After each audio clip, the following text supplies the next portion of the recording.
Ya, Dirjen Perhubungan Laut Kemenhub mengungkap kronologi tenggelamnya kapal motor penumpang KMP Tunu Pratama Jaya yang mengangkut 53 penumpang, 12 kru, dan 22 kendaraan. Pemirsa, KMP Tunu Pratama Jaya berlayar pada Rabu 2 Juli 2025 pukul 23:05 waktu Indonesia Barat. Kemudian dari Pelabuhan Ketapang Banyuwangi menuju Pelabuhan Gilimanuk Jembrana.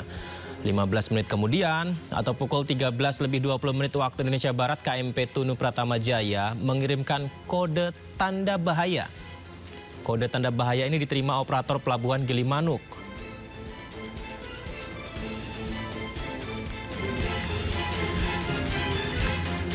Berikutnya 15 menit kemudian atau tepatnya 23:35 waktu Indonesia Barat, KMP Tunu Pratama Jaya dilaporkan blackout. Listrik mati total dari kapal, lalu tenggelam. Dan ini adalah daftar penumpang KMP Tunu Pratama Jaya, total 65 orang. Rinciannya penumpang 53 orang, kru kapal 12 orang, dan jumlah kendaraan 22 unit, pemirsa.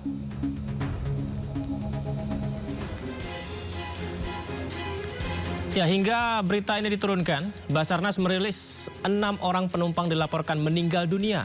30 penumpang selamat, sementara 29 orang dilaporkan hilang dan masih terus dilakukan proses pencarian.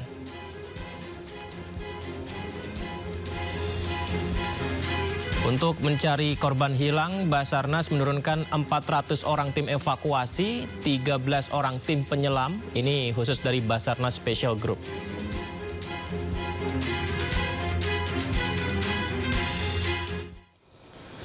Proses evakuasi korban kapal tenggelam KMP Tunu Pratama Jaya terus dilakukan hingga Jumat pagi tadi. Tim gabungan mencatat sebanyak 35 korban telah berhasil dievakuasi. Ya, dari jumlah tersebut 29 orang dinyatakan selamat dan 6 orang lainnya ditemukan dalam kondisi meninggal dunia.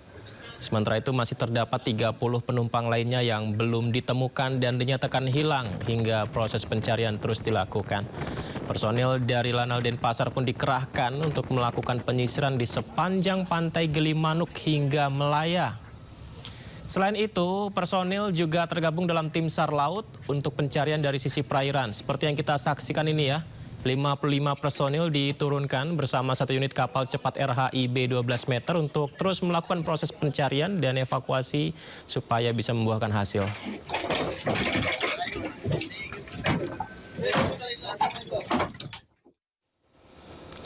Sebelumnya, pemirsa, KMP Tunu Pratama Jaya yang mengangkut 65 orang dan 22 kendaraan terombang-ambing di tengah gulungan ombak dan langit gelap.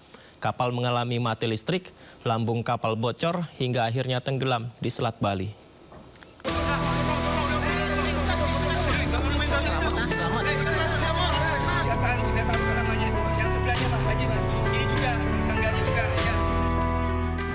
Masya Allah. Rabu, sekitar pukul setengah 12 malam, kapal motor penumpang KMP Tunu Pratama Jaya tenggelam di perairan Selat Bali. Kapal baru saja bertolak dari Pelabuhan Ketapang Banyuwangi. 20 menit sebelumnya, kapal yang membawa 53 penumpang, 12 kru, dan 22 kendaraan tidak pernah sampai ke tempat tujuan di Pelabuhan Gilimanuk, Bali. Mason ini. Dia tahu namanya itu. Yang sebelahnya Pak, Pak. Ini juga tangganya juga, ya. Ya Allah. Itu selamat Pak. Mulanya, kapal dilaporkan mengalami mati listrik, kemudian lambung kapal bocor. Seluruh penumpang pun panik dan terombang-ambing di tengah gulungan ombak serta langit gelap. Peristiwa ini terjadi saat ombak sedang tidak bersahabat. 30 orang selamat, beberapa diantaranya ditemukan dalam skoci. Sementara itu, 6 orang tewas dan 29 lainnya hilang. Tim Liputan iNews melaporkan. Kita ke informasi lainnya, mantan Menteri Perdagangan Thomas Trikasi Lembong alias Tom Lembong dituntut 7 tahun penjara dalam kasus importasi gula. Dari berkas tuntutan jaksa mencapai 1091 halaman, jaksa hanya membacakan pokok-pokok tuntutan atas persetujuan majelis hakim dan pihak Tom Lembong. Dalam tuntutannya, jaksa menyebut Tom Lembong yang menjabat sebagai Menteri Perdagangan periode 2015-2016 telah merugikan negara sebesar 578 miliar rupiah dalam kasus dugaan korupsi importasi gula. Sedangkan melawan hukum material. Ya, jaksa menilai Tom Lembong terbukti melakukan perbuatan melawan hukum dan menuntut pidana penjara Tom Lembong selama 7 tahun. Selain pidana badan, jaksa juga menuntut Tom dihukum membayar denda 750 juta rupiah subsidi 6 bulan kurungan. Belum kami sampai pada tuntutan pidana atas diri terdakwa, pernah kami menyampaikan hal-hal yang kami jadikan pertimbangan mengajukan tuntutan pidana, yaitu yang memberatkan perbuatan terdakwa tidak mendukung program pemerintah dalam rangka penyelenggaraan negara yang bersih dan bebas korupsi, kolusi, dan nepotisme. Terdakwa tidak merasa bersalah dan tidak menyesali perbuatannya. Hal yang meringankan, terdakwa belum pernah dihukum. Berdasarkan uraian dimaksud, kami selaku penuntut umum dalam perkara ini dengan mempertimbangkan ketentuan undang-undang, menuntut supaya Majelis Hakim Pengadilan Tindak Pidana Korupsi pada Pengadilan Negeri Jakarta Pusat yang memeriksa dan mengadili untuk memutus: 1. Menyatakan terdakwa Thomas Trikasih Lembong telah terbukti secara sah dan meyakinkan bersalah melakukan tindak pidana korupsi yang dilakukan secara bersama-sama sebagaimana diatur dan diancam pidana dalam pasal 2 ayat 1 junto pasal 18 Undang-Undang Nomor 31 Tahun 1999 tentang pemberantasan tindak pidana korupsi sebagaimana telah diubah dengan Undang-Undang Nomor 20 Tahun 2001 tentang perubahan atas Undang-Undang Nomor 31 Tahun 1999 tentang pemberantasan tindak pidana korupsi junto pasal 55 ayat 1 ke 1 KUHP sebagaimana dalam dakwaan primer penuntut umum. 2. Menjatuhkan pidana terhadap terdakwa Thomas Trikasih Lembong oleh karena itu dengan pidana penjara selama 7 tahun dikurangi selama terdakwa berada dalam tahanan sementara dengan perintah agar terdakwa tetap ditahan.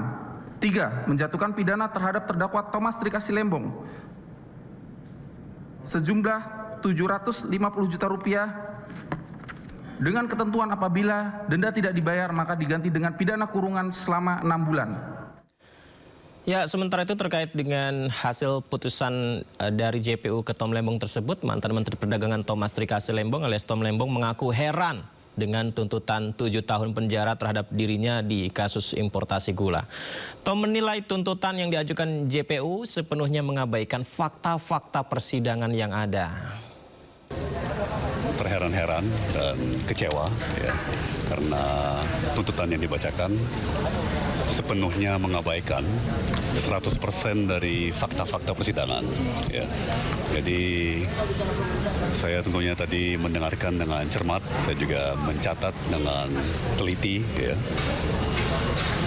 pembacaan surat tuntutan tersebut ya, dan saya cari-cari di mana ada penyesuaian-penyesuaian dari dakwaan ke tuntutan yang mencerminkan fakta-fakta persidangan yang sudah diungkap dalam kurang lebih 4 bulan persidangan, 20 kali sidang, tapi satu pun saya tidak temukan ya penyesuaian dalam surat penuntutan yang mencerminkan fakta yang diungkap dalam persidangan. Jadi ya saya agak heran aja ya, apakah ini memang pola kerja daripada Kejaksaan Agung ya. Saya pribadi sih siap menghadapi tuntutan apapun ya. Tapi sejauh yang saya bisa lihat, saya sudah sangat kooperatif ya, sangat-sangat kooperatif. Bahkan dari saat-saat saya dipanggil sebagai saksi, ya kan, saya datang sendiri tanpa didampingi oleh pengacara, ya kan, saya selalu datang tepat waktu, ya. Bahkan kalau perlu diperiksa sampai jam 11 malam, jam 12 malam, saya lakukan, ya kan. Saya sudah cukup bersabar, ya, dalam tahanan sudah 8 bulan kira-kira. Dan itu pun juga sama sekali tidak dicerminkan dalam penuntutannya, bahwa saya sudah sangat kooperatif, ya, berusaha sekeras tenaga untuk menciptakan suasana yang kondusif dari sisi kami sebagai terdakwa dan tim penasihat hukum. Jadi ya